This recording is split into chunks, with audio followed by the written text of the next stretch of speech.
Voici une vidéo consacrée à l'hypertension, solutions et prévention. Il existe sur YouTube quantité de vidéos sur le sujet, mais ceux qui connaissent ma chaîne savent qu'ici, je cherche à donner des informations nouvelles, pertinentes, de pointe, et je vous promets pas moins de 4 scoops sur ce sujet. Bienvenue à l'école de coach respiration, je suis Jean-Marie Defossé. Coach respiration, une technique pour prendre soin de soi par l'écoute et la réponse aux besoins fondamentaux du corps. Alors, l'hypertension, qu'est-ce que c'est? L'hypertension, eh bien, c'est une pression qui se situe au niveau du système circulatoire. Pour mesurer cette pression, il est nécessaire d'utiliser un appareil. 2 chiffres sont donnés. La pression diastolique, c'est la pression standard au repos du cœur, et dès que le cœur se contracte, il est logique que la pression augmente dans le circuit sanguin. On parle alors de la pression systolique. Ces 2 chiffres permettent de déterminer la pression sanguine, aussi appelée pression artérielle. Alors, à partir de quand y a-t-il hypertension? Je vais me référencer aux chiffres, au tableau de chiffres donné par l'American Heart Association pour faire un petit récapitulatif.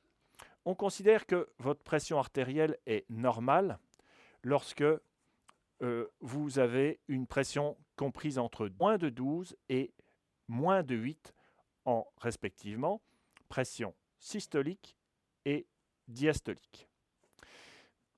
Elle est élevée lorsque vous passez entre 12 et 12,9 et que vous avez moins de 8,0 au niveau du diastolique. Commencez à vraiment souffrir d'hypertension lorsque vous êtes entre 13 à 14 pour le systolique et 8 à 19 pour le diastolique. L'hypertension devient sévère lorsque vous êtes entre 14 et 18, respectivement, et 9 pour le diastolique, et ça devient une crise d'hypertension lorsque vous êtes au-delà de 18. Déjà, dans l'hypertension sévère, il est déconseillé par les médecins de rester dans cette situation. Lorsque vous avez une crise, là, il est indispensable de voir un médecin, voire de vous rendre aux urgences. Alors, prendre sa tension nécessite un appareillage. Les brassards automatiques sont un peu coûteux, mais ceux au poignet peuvent être obtenus à plus petit prix. Et ça vous permet, si vous êtes une personne qui avait tendance à faire de l'hypertension, de vous surveiller un petit peu. Et éventuellement, d'avoir le bon réflexe de vous diriger vers des personnels de santé si vous avez une crise d'hypertension. Pourquoi?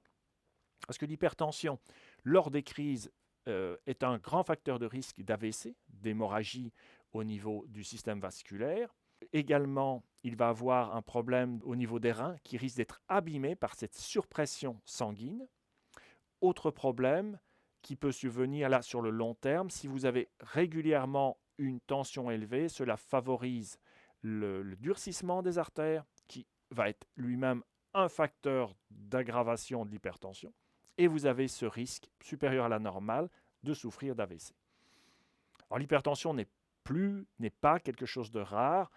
Les chiffres que j'ai pu obtenir concernant les USA indiquent que 50% de la population souffre d'hypertension, non pas qu'on le suppose, mais c'est véritablement vérifié par des mesures. Plusieurs leviers d'action sont disponibles pour limiter cette hypertension, autant son apparition que son aggravation. Et cela ne vient pas en remplacement, en alternative de traitements classiques, si ils ont été jugés indispensables, mais vient en complément de ces traitements classiques qui ne permettent pas toujours de ramener la tension artérielle à la normale. Et quand bien même, s'ils le faisaient, les approches que je vais vous présenter ici permettent aussi de limiter le dosage des médicaments antihypertenseurs. Alors, voyons à présent quelles sont les causes de l'hypertension. Il y a quelque chose qui est très connu par rapport à l'hypertension, c'est que la cause première, c'est l'excès de sel dans le corps. Ça, c'est connu, ce n'est pas un scoop. On verra plus loin en ce qui concerne les choses nouvelles que je vais vous révéler ici. Quelles sont les causes de cet excès de sel dans le corps? La première cause, c'est le fait que la personne se trouve en déficience rénale. Ses reins fonctionnent mal et n'arrivent plus à éliminer le sel au fur et à mesure qu'il arrive dans le sang via l'alimentation. C'est la seule entrée possible de sel pour le corps humain. D'accord? Cette déficience rénale, elle est relativement rare. La cause première d'apparition de l'hypertension aujourd'hui, c'est une alimentation trop riche en sel. Plus précisément, nous en reparlons tout à l'heure, en sodium. Et cela est démontré aujourd'hui. Voilà, je vous mets un article qui est un article une méta-analyse. Donc c'est une analyse d'un grand nombre d'articles scientifiques sur les sodium intake, c'est-à-dire les entrées de sodium en relation avec le risque d'hypertension. Et il y a clairement une relation linéaire entre les prises de sodium par l'alimentation et le risque d'hypertension. Donc la première chose, si vous voulez éviter d'avoir de l'hypertension, d'après cette étude, c'est de réduire vos apports en sodium. Alors, je voudrais expliquer le mécanisme qui est en jeu. Je suis physiologiste, c'est ça la physiologie, c'est comment fonctionne le corps. Pourquoi le fait d'avoir trop de sel dans le corps va créer une hypertension, une hyperpression, l'hypertension au niveau du système sanguin. C'est intéressant parce que ça peut nous permettre ensuite de réagir de la meilleure façon possible. Alors, pourquoi trop de sel génère de l'hypertension? Eh bien, la faute est à la pression osmotique. La pression osmotique, qu'est-ce que c'est? Eh bien, c'est un phénomène qui se produit lorsque deux compartiments contenant un liquide avec des éléments solubilisés dans ce liquide vont être séparés par une membrane semi-perméable. La membrane semi-perméable est en effet plus perméable à l'eau qu'aux éléments solubilisés. Ici, nous avons pris du sel qui se décompose en ions sodium et chlore. Si il y a un des compartiments qui est plus riche en éléments solubilisés, l'eau va être attirée vers cette zone de plus haute concentration en éléments solubilisés. Concrètement, dans la vie de tous les jours, vous savez que le sel attire l'eau.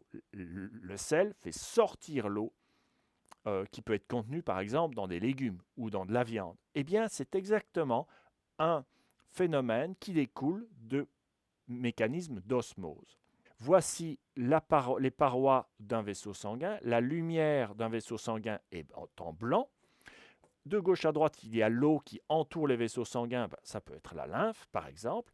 Et les parois du vaisseau sanguin sont constituées de cellules, elles-mêmes constituées par des parois semi-perméables.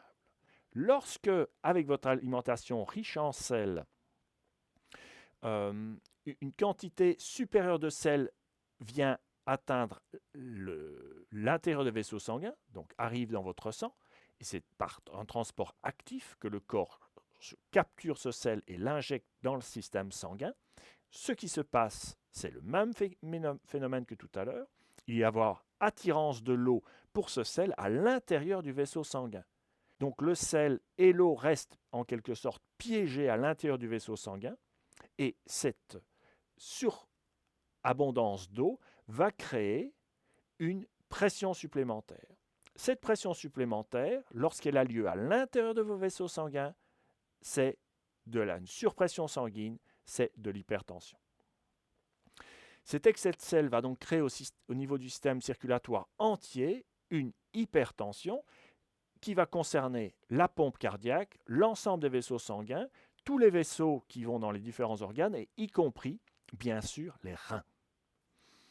Cette hypertension peut amener à des lésions rénales qui vont générer à leur tour une déficience rénale qui peut agir sur une incapacité du corps à éliminer le sel absorbé, même s'il n'y a même plus d'excès de sel absorbé, et cet excès de sel qui s'accumule dans le corps parce que les reins ne peuvent plus aider à l'éliminer via les urines va être lui aussi comme facteur d'hypertension. Donc, il y a comme ça, la déficience rénale, elle seule, peut créer de l'hypertension, mais elle peut avoir été générée par l'hypertension ou aggravée par l'hypertension et devenir ainsi former un cercle vicieux. Les études ont clairement montré qu'il y avait des personnes à haute sensibilité au sel. Il s'agit des personnes âgées, des personnes souffrant d'hypertension, des personnes de type africain, c'est-à-dire ceux qui ont la peau noire, des personnes en déficience rénale, des personnes ayant souffert de prééclampsie, c'est-à-dire d'hypertension lors de la grossesse, et des personnes à faible poids à la naissance. Inversement, généralement une bonne résistance au sel, les personnes jeunes ou d'âge moyen, les personnes avec une tension normale et les personnes de type caucasien. Alors bien sûr, les personnes de type caucasien peuvent développer de l'hypertension, et elles sont nombreuses à le faire. Cela dit, nous sommes bien moins affectés par ce problème lié à l'excès de sel que les personnes de type africain, par exemple, qui sont particulièrement sensibles à l'excès de sel, chez qui très souvent l'alimentation salée va générer de l'hypertension, alors que les personnes de type caucasienne, bon, une fraction, une bonne partie de la population va résister. Alors, entrons maintenant dans la partie la plus intéressante, concrètement pour vous, c'est la partie solution-prévention. La première chose à faire, j'en parlais en début de vidéo, c'est d'être vigilant. D'accord ? Si vous avez des suspicions d'hypertension, la chose à faire, c'est d'aller voir un professionnel de santé. Ne restez pas avec des situations qui créent de l'hypertension ou une situation de santé où vous avez systématiquement des pressions artérielles élevées. Notamment parce que c'est un domaine sur lequel je travaille un peu. Si vous souffrez d'apnée du sommeil, sachez que très souvent, ça va être associé à des élévations anormales de la tension artérielle et vous augmentez votre risque d'avoir un AVC. Et c'est trop bête de se retrouver avec un corps abîmé, un côté perdu ou des facultés détériorées juste parce qu'on n'a pas fait attention à sa pression artérielle. Nous sommes tous précieux, faites attention à vous. La première solution, comme prévention, eh bien, c'est de réduire les apports en sodium. Ça, vous l'entendez partout, c'est répété. Bon, encore faut-il arriver à savoir exactement comment faire. Et là, je vous adresse un scoop, parce que c'est très peu dit. En fait, bien que les études se centrent vraiment sur le sodium, qui est un des composants essentiels du sel de cuisine et du sel marin, le responsable de la hausse de la tension artérielle n'est pas le sodium lui-même ou tout seul, mais le responsable est le chlorure de sodium. Donc c'est exactement l'ingrédient majoritaire, extrêmement majoritaire du sel de cuisine, c'est même 100% de chlorure de sodium, et aussi du sel marin qui a au moins 80% est constitué de chlorure de sodium. C'est intéressant qu'il s'agisse spécifiquement du chlorure de sodium parce que, par exemple, certaines eaux minérales vont être riches en sodium, mais non pas en chlorure de sodium. Alors, le chlorure de sodium, c'est ce qu'on trouve dans le sérum physiologique. D'accord ? Dans certaines eaux minérales, vous avez des eaux qui ont une certaine charge en sodium, mais il s'agit plutôt de bicarbonate de sodium, parfois de sulfate aussi. Eh bien, sachez que la forme bicarbonate de sodium ne semble pas créer d'hypertension. Le sodium que vous allez assimiler en plus sous forme de bicarbonate de sodium ne semble pas perturber l'équilibre de la pression artérielle. J'ai 2 articles sur ce sujet, dont je vous mets à la fois la référence et le petit résumé de conclusion. Le point le plus intéressant, c'est notamment si vous voulez prendre une cuillerée de bicarbonate de potassium parce que vous avez des douleurs à l'estomac. Ce n'est pas la meilleure des solutions sur le long terme, mais temporairement, ça peut aider.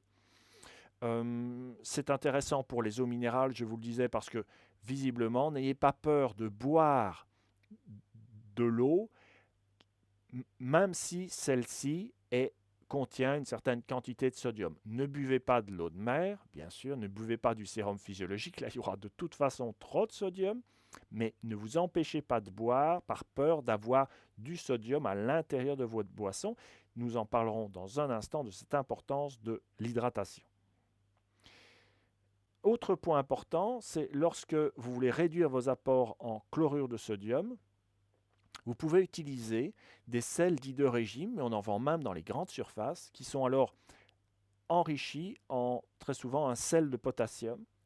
Là, vous n'avez pas forcément moins de chlorure, mais vous avez moins de sodium, et à nouveau, cela va permettre de contribuer à réduire votre apport en sodium.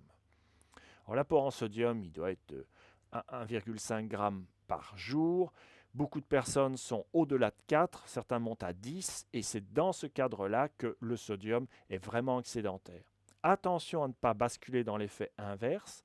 Il a été montré par exemple que les personnes qui pratiquent des régimes où ils éliminent 100% du sodium n'avaient finalement pas de bénéfice au niveau de la longévité, parce qu'ils mettaient alors, enfin moi c'est ma façon de voir les choses, leur corps en déficit de sodium. Votre corps a besoin de sodium. L'idée n'est pas de lui supprimer complètement, mais juste de lui apporter dont il a besoin et ne pas dépasser ce qui commence à le surcharger et lui complique énormément la tâche. Deuxième solution que vous pouvez mettre en place, et à nouveau c'est un scoop sauf pour ceux qui me connaissent, mais il s'agit de je me trompe d'ailleurs, ce sera le scoop 3 pour ceux qui me connaissent. Il s'agit de justement boire davantage, boire assez. Alors, d'un point de vue physiologique, ça paraît logique. Vous avez trop de sodium à l'intérieur du corps. Comment éliminer ce sodium? Il faut de l'eau pour le diluer et lui permettre de s'évacuer par les urines. Donc, si vous buvez trop peu, le corps va être obligé de surconcentrer ce sel dans le peu d'urine que vous allez faire, et cela, c'est de la fatigue rénale. Si vos reins sont fatigués, ils n'arriveront pas à assurer suffisamment ce travail et vous développerez de l'hypertension. Donc boire plus, c'est une clé pour l'élimination facilitée du sodium. C'est une évidence quand on réfléchit un peu, voilà, comme on vient de le faire ensemble, et pourtant, j'ai cherché un certain temps dans les banques de données d'articles scientifiques, et je n'ai trouvé que 2 articles qui concernaient finalement presque des études prospectives, c'est-à-dire faites sur un petit effectif de personnes, mais qui montraient d'une part qu'il y avait bien un effet bénéfique d'une meilleure hydratation pour baisser la tension artérielle lorsqu'elle était en excès, et d'autre part que l'hydratation jouait vraiment un rôle dans la distribution de l'eau à l'intérieur du corps, entre l'intérieur des vaisseaux sanguins, ce qu'il y a autour des cellules et ce qu'il y a à l'intérieur des cellules. Bref, buvez suffisamment. Ça ne va pas, si vous avez 14 de tension, ça ne suffira pas à vous ramener dans une marge parfaite, mais ça va contribuer à aider votre corps à réguler la tension artérielle et à baisser cette pression artérielle excessive. Le petit bémol, c'est que boire plus, alors la question que vous allez me poser, mais c'est quoi boire plus? Dans une des 2 études, ils avaient travaillé sur des personnes âgées qui buvaient 1,2 litres par jour, et ils les avaient amenés à boire 2 litres par jour. Et c'est dans ce cadre-là qu'ils avaient mesuré une diminution significative de la pression artérielle. Donc, boire plus, c'est bien. 2 litres, je trouve que ça commence à faire beaucoup pour une personne qui ne transpire pas, sauf si éventuellement elle respirait beaucoup par la bouche et qui ne fait pas d'effort physique particulier.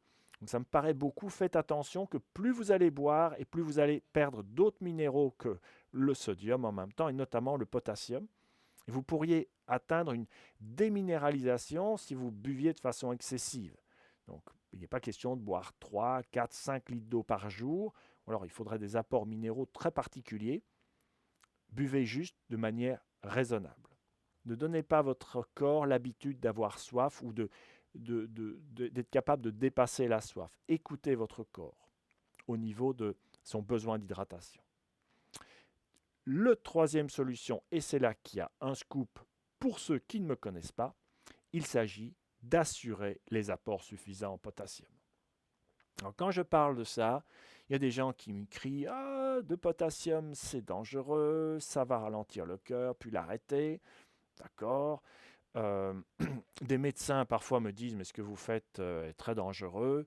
Alors, attention, on est en coach respiration ici, on fait des choses absolument sérieuses et documentées. Ce ne sont pas les recommandations ici que je donne, et jamais, ou alors je le précise, ce ne sont pas les recommandations, des recommandations personnelles. Moi, je me base sur des travaux de scientifiques. Ces travaux scientifiques déterminent que si les apports en potassium sont inférieurs à 3,5 grammes par jour, eh bien, ce n'est pas suffisant pour une santé optimale. Et cette information, elle est relayée par les autorités de santé, qu'elles soient nationales, internationales. Ce qui est curieux, c'est qu'on vous en parle très peu. Il faut savoir que le premier facteur de protection de l'hypertension, contrairement à ce qui est dit, ce n'est pas de réduire les apports en sodium, c'est de restituer des apports suffisants en potassium. Parce que dès que votre corps a assez de potassium, il peut éliminer le sodium sans souci. C'est ce qui ressort des études menées par les spécialistes sur le sujet qui n'ont rien à vendre. Parce que comment améliorer les apports en potassium, j'en parle dans mes vidéos, j'en parle dans mon livre, et que j'ai consacré sur le sujet tellement ce point est important. Eh bien, c'est modifier son alimentation avec une attention particulière à ce qui apporte du potassium et ce qui en consomme. Et d'autre part, c'est éventuellement se supplémenter très légèrement. Mais ça ne coûte presque rien, parce qu'il vous en faut des très petites quantités. Et cette supplémentation que moi je conseille, ça ne représente que 1/5 des apports recommandés par les autorités de santé. Donc il n'y a pas de risque de se faire du mal, mais par contre, il y a énormément de probabilités que vous fassiez énormément de bien. Apporter suffisamment de potassium à votre corps va permettre à votre corps d'éliminer facilement le sodium. J'explique ce mécanisme complexe dans mon livre, dans mon ouvrage. C'est pour ceux que ça intéresse. Et à partir du moment où le sodium s'élimine sans fatigue rénale, eh bien, vous avez gagné. Parce que non seulement vous protégez vos reins, mais en plus, vous allez limiter les risques d'hypertension. Donc c'est un fait que assurer des apports suffisants en potassium, c'est en plus bénéfique pour les reins. Alors, c'est là que ça devient des nuances. Aujourd'hui, c'est compliqué parce que les personnes aiment un peu les choses à l'emporte-pièce, blanc, noir, pas bon, bon. Le potassium, tant que vous êtes en parfaite santé, donc que vous ne prenez ni médicaments, que vous n'avez pas de déficience rénale, c'est excellent pour la santé. D'accord. Et pas seulement au niveau hypertension, au niveau ostéoporose et au niveau calcul rénaux. Ça, c'est ce qui est reconnu au niveau médical. Mais c'est encore plus large quand on s'intéresse aux études scientifiques sur d'autres maladies. Il y aurait une interaction positive pour limiter le risque de diabète. Il y aurait une interaction positive pour la santé, non seulement osseuse, mais également dentaire, pour l'équilibre nerveux. En fait, pour une énorme quantité de problèmes de santé, assurer des apports en potassium semble vraiment positif. Par contre, ce qui devient compliqué, c'est si vous avez un problème rénal ou vous prenez des médicaments qui perturbent le fonctionnement de votre rein. Dans ces cas-là, les apports en potassium, vous pouvez essayer de les améliorer, mais toujours en partenariat avec un médecin qui verra ce que, dans l'état de votre corps, vous pouvez encore faire. Mais, tant que vous n'avez pas de problème de santé, le potassium est une clé de protection de votre corps entier, y compris les reins. Et comme preuve, je vous montre ici l'intitulé, les références de cet article que j'adore, qui parle de potassium alimentaire, Dietary Potassium and Kidney Life-Saving Physiology, c'est-à-dire la physiologie de sauvegarde du rein. D'accord. C'est un article de science dans une bonne revue où des spécialistes prennent la parole pour insister sur le fait qu'il faut arrêter cette diabolisation du potassium. C'est le meilleur facteur de protection du rein et du corps que vous pouvez offrir à votre organisme. C'est vrai de façon générale, mais particulièrement au niveau de l'hypertension. Donc nous avons vu 3 actions particulières. Moi, je vous propose de regarder s'il existe d'autres causes de l'hypertension. Et oui, de façon identifiée, il est prouvé aujourd'hui que l'excès de stress est un facteur aggravant du risque d'hypertension et de l'hypertension elle-même d'ailleurs. Pourquoi? Parce que le stress va poussent le corps à libérer des catécholamines. Et ces catécholamines ont pour effet général de créer une vasoconstriction, c'est-à-dire les vaisseaux sanguins ont tendance à se resserrer. Et évidemment, si dans un circuit hydraulique, vous réduisez tout d'un coup la section des tuyaux, il y a une augmentation de la pression d'eau à l'intérieur de ces tuyaux. De plus, le corps, pour faire passer ce liquide dans des tuyaux plus petits, doit battre plus fort, ce qui va également générer un risque d'hypertension, particulièrement au niveau systolique, donc au moment de la contraction du cœur. Donc le stress n'est pas bon, tout ce qui vous agresse, tout ce qui agresse votre corps est plutôt défavorable par rapport à l'hypertension. L'excès de stress par rapport aux effets sur le corps en général mène aussi, et là on entre vraiment dans le domaine de la coach respiration, et là je vais vous promettre un scoop extraordinaire dans quelques minutes, entraîne une déformation de la respiration. Alors souvent on dit que quand on est stressé, on va respirer plus vite, on va respirer plus court, enfin moins profondément. Écoutez, ça dépend des types de stress. Ce qui est certain, c'est que lorsque vous êtes stressé, le point commun à tous les stress va être de vous faire passer poumon davantage plein. Vous allez inspirer et expirer moins. Et ça va vous mettre en position d'inspiration très thoracique. Et cette position respiratoire a des effets sur la manière dont votre cœur peut battre, d'une part, et également dans la pression qui est intrathoracique, à l'intérieur du thorax. Et ce qui est montré, on va le voir, c'est que si vous modifiez votre respiration d'une manière ou d'une autre, vous pouvez moduler la pression artérielle de votre corps. Lorsque votre respiration est déformée par des stress, la réaction est de favoriser, hélas, le risque de développer de l'hypertension ou d'aggraver l'hypertension existante. Inversement, si vous travaillez à modifier la façon dont vous respirez, vous pouvez réduire cette hypertension ou ce risque d'hypertension. Alors, concrètement, de quoi s'agit-il ? Là, je vais vous parler de review. Il y a beaucoup de travaux sur la respiration. Certains sont parfois avec des petits effectifs, d'autres sont d'une qualité qui sont insuffisantes. Les reviews font le tri parmi un grand ensemble d'articles publiés. Et la conclusion synthétique, c'est une synthèse sur de nombreux travaux, est qu'une respiration diaphragmatique qui est comprise entre une fréquence de 6 à 10 par minute va entraîner une réduction de la pression artérielle. Donc, une chose que vous pouvez faire tout simplement, si vous voulez abaisser votre pression artérielle, c'est demander à votre corps de respirer moins vite que d'ordinaire. Vous êtes certainement au-dessus de 12, peut-être à 16, peut-être à 18 cycles respiratoires par minute. Demandez à votre corps de ralentir.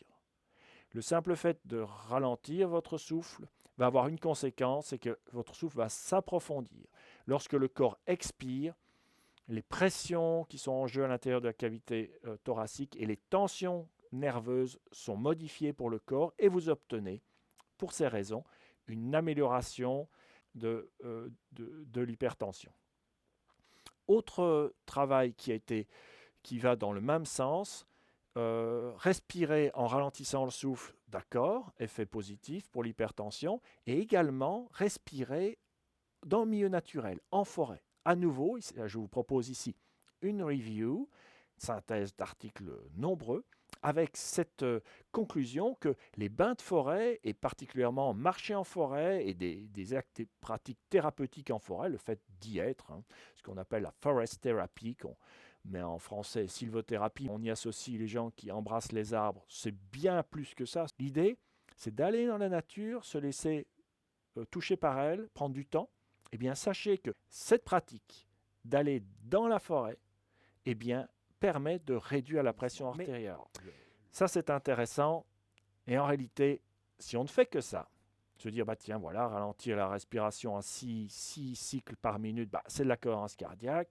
très bien la cohérence cardiaque, oui, ça va réduire votre pression artérielle, je vais faire ça, je vais le faire en forêt, et j'aurais fait la Rolls-Royce des pratiques respiratoires par rapport à mon hypertension, hypertension. Eh bien non. Là, vous passez à côté de la montre en or. Avec l'hypertension et la respiration, vous pouvez vraiment, vraiment faire beaucoup mieux. Comment? Et c'est le scoop numéro 4, en comprenant exactement qu'est-ce qui, dans la respiration de stress, va être le facteur le plus grave par rapport à l'aggravation du risque d'hypertension. Et pour cela, je vais vous proposer une publication issue du Lancet. C'est pas n'importe quoi, c'est quasiment aussi prestigieux que Nature. Et dans cette publication, eh bien, il y a une étude. Alors, le titre est à coucher dehors pour le commun des mortels, mais qui vous parle des mortalités et de la morbidité, c'est-à-dire des maladies cardiovasculaires et respiratoires pour les individus avec une FEV, FEV1 dégradée. Alors, FEV1, c'est un mot anglais. C'est Force Expirated Volume in 1 second. Qu'est-ce que c'est? C'est tout simplement la quantité d'air que vous pouvez sortir de vos poumons en 1 seconde, en y mettant tout votre cœur et tout votre souffle. Ça se mesure avec un appareil qui est un débitmètre de flux. On ne peut pas mesurer ça avec un débitmètre avec juste des petites billes qui montent et qui descendent. Et moi, j'appelle ça, pour faire plus simple, le souffle d'anniversaire. Quand vous voulez souffler des bougies, disons que vous avez 1 seconde pour souffler toutes vos bougies, et cette capacité à souffler vos bougies avec efficacité en 1 seconde, c'est votre FEV1. Ce souffle d'anniversaire, c'est comme ça que nous allons l'appeler, a-t-il un lien avec l'hypertension?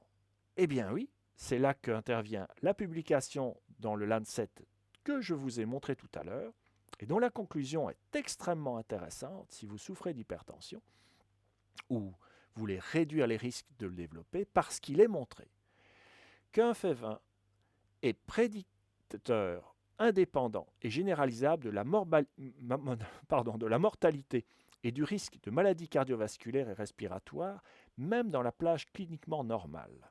Qu'est-ce que ça veut dire? Ça veut dire que si votre souffle d'anniversaire est réduit, eh bien, vous avez un risque accru de mourir de maladies cardiovasculaires ou simplement de développer ces maladies cardiovasculaires.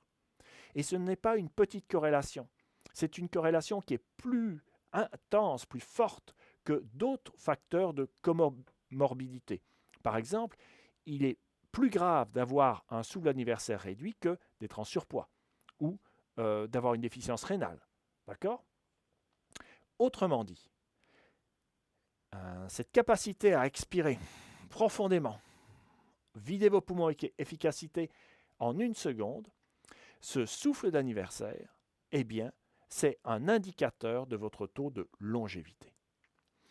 Je vous remets ici un graphique que j'ai inclus dans un des livres que je viens de publier. Ce FEV1, indicateur du taux de longévité, on voit ici un tableau un peu complexe. Vous avez à droite la valeur 100. Ça, c'est 100% du souffle d'anniversaire. La personne a un souffle qui est conforme aux normes définies. A l'inverse, si la personne a un souffle d'anniversaire qui est réduit entre 65 et 79%, ça c'est la deuxième colonne en partant de la gauche, eh bien, on voit que certaines colonnes sont plus élevées. Or, ces colonnes mesurent le risque de mortalité. Alors moi, je cherche à aller vers le positif, ce qui fait que plutôt que de dire que vous avez un taux de mortalité augmenté, on va dire que vous avez un taux de longévité qui est augmenté. Quand quoi? Lorsque, simplement, au lieu d'être avec un souffle d'anniversaire réduit, et je peux vous dire qu'aujourd'hui, vu les stress que l'on endure à chaque instant, la majeure partie des personnes n'ont pas une capacité d'expiration qui est maximale, eh bien, lorsque vous travaillez ce souffle d'anniversaire nous allons voir comment, des techniques spécifiques, parce que c'est complexe, ça va avoir pour effet de rallonger votre espérance de vie, ça ne se fait pas comme ça ne peut pas se faire comme ça. Si vous passez à une restauration à 100%, vous gagnez 3 fois euh, euh, comment? Vous gagnez 3 fois, alors je cherche à dire exactement les choses, vous réduisez 3 fois votre taux de mortalité, donc vous augmentez 3 fois votre taux de longévité. Donc, pour rester en bonne santé et limiter le risque d'hypertension, que faire? Eh bien, travailler votre souffle d'anniversaire, c'est-à-dire votre capacité d'expiration profonde. Faites-le chaque jour. Comment faire? Comment faire? Eh bien, pour arriver à souffler toutes vos bougies, même si elles finissent par être très très nombreuses, il faut répondre aux besoins fondamentaux du corps entier. Si votre corps ne reçoit pas tout ce dont il a fondamentalement besoin, c'est normal qu'il se fatigue à compenser, c'est normal qu'il soit stressé, et lorsque vous êtes avec un corps fatigué et ou stressé, eh bien, ça a un effet direct sur votre capacité à expirer en profondeur. Je reviendrai sur le mécanisme qui sont là derrière en vous proposant une vidéo intitulée Comment respirer en cas d'hypertension. Là, ici, de façon plus générale, mais je vais vous indiquer également où trouver les exercices dans cette vidéo, eh bien, ce qui est nécessaire, c'est de travailler avec le corps entier.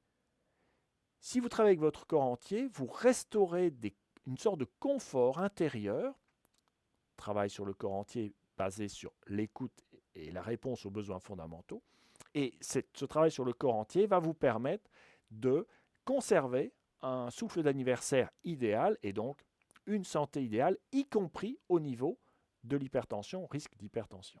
Un exemple de ce travail nécessaire, vous ne pouvez pas améliorer votre expiration, par exemple, juste en contractant le ventre chaque fois que vous expirez. Ça ne va pas marcher. Ou en massant telle ou telle zone du corps, en essayant de toucher de façon directe ou indirecte le diaphragme. Ça ne va pas marcher parce que ce problème de cette crispation, cette incapacité d'expirer en profondeur, elle est due à un haut niveau de stress que votre corps endure. Et ce genre de manœuvre peut aider temporairement, quelques heures, voire quelques jours, mais ne sera pas durable. Par exemple, un travail au niveau du corps entier doit être effectué au niveau de la posture. Regardez ces deux silhouettes de squelettes. Eh bien, à gauche, vous avez une personne qui a la tête déportée en avant. À droite, elle se tient plus droite. Okay? Eh bien, cette posture va directement influencer sur le muscle qui est représenté sur cette image, qui est le diaphragme. La forme du diaphragme va être différente et les études montrent que plus le diaphragme est long et plus la capacité d'expiration va être optimale. Et là, c'est la démonstration anatomique que dès que vous avez un déport de tête en avant, votre diaphragme se raccourcit. D'accord? Et ça va réduire vos capacités d'expiration, quoi que vous fassiez. Sauf si vous faites un travail de restauration de votre capacité d'expiration de manière à corriger votre posture et peu à peu réobtenir un diaphragme capable d'être plus courbé, plus long. Donc un travail sur le corps entier. Mais comment faire? Comment faire? Eh bien, moi j'ai mis au point, c'est mon travail autour de la coach respiration, 7 exercices spécifiques qui sont orientés vers la restauration des capacités d'expiration profonde. Certains en feraient des secrets, je ne le fais pas. Tout est expliqué et guidé de façon pédagogique dans ce livre qui vient de paraître, qui est le résultat de 12 années de travail sur la respiration, de recherche, la meilleure façon de respirer. Il ne s'agit pas de la meilleure façon de respirer, ce n'est pas la mienne, c'est du point de vue de la science. Et la science nous dit que la meilleure façon de respirer, c'est en étant redevenant capable de vider profondément ses poumons. Pour ça, cet enchaînement de cet exercice, il est dans ce livre.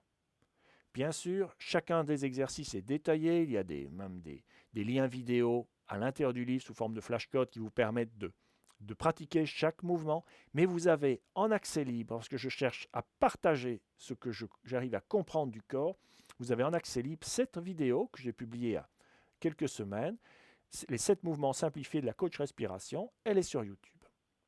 Donc pour limiter les risques d'hypertension, eh bien, pratiquez chaque jour cet enchaînement, le matin, au lever, et si vous avez la possibilité d'offrir ce cadeau qui dure seulement 3 minutes à votre corps, mais n'hésitez pas à le faire en début d'après-midi et pourquoi pas avant de vous coucher. Ce sont des exercices qui font déjà du bien au niveau du corps, ça se sent en chacune de leurs pratiques. Ce que je partage avec vous ici, c'est ma conviction personnelle qu'ils peuvent vous apporter énormément de bienfaits, y compris si vous luttez contre de l'hypertension ou que vous voulez ménager vos risques par rapport au fait d'en développer. La coach respiration, ce n'est pas juste ces mouvements de coach respiration, c'est également les conseils réunis dans le mini-guide. Ce mini-guide, lui aussi, est public et vous pouvez vous le procurer en allant sur les sites École Coach Respiration ou coachrespiration.com. Voilà, cette vidéo est terminée. Elle était très riche dans tous les sens, en explications. Je vous invite à prendre soin de vous, à prendre soin des autres, à prendre soin de notre si jolie planète. N'hésitez pas à aimer, à cliquer sur la petite cloche pour avoir les notifications, à partager. La coach respiration, c'est une grande aventure auquel on invite chacun qui veut y participer. Nous cherchons à apporter des connaissances complémentaires et je crois, j'affirme, que nous devons avancer ensemble parce que c'est ensemble que nous sommes plus forts. À bientôt pour une prochaine vidéo de Coach Respiration.